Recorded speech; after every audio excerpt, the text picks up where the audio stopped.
گوش گل لالا میخونه، گنجش که جیک جیک میکنه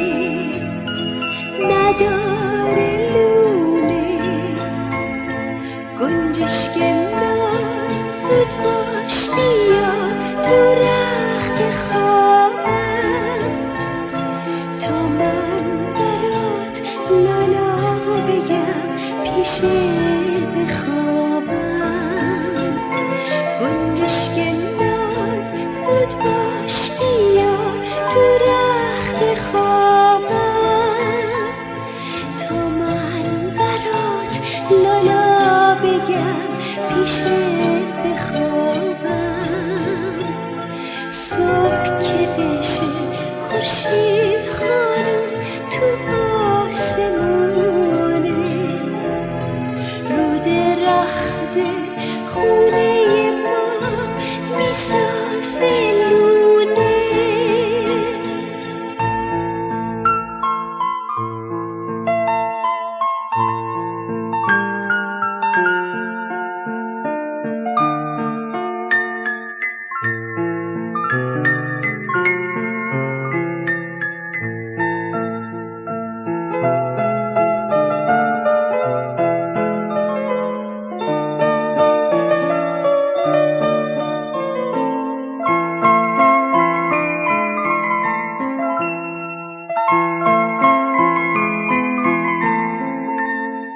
چکه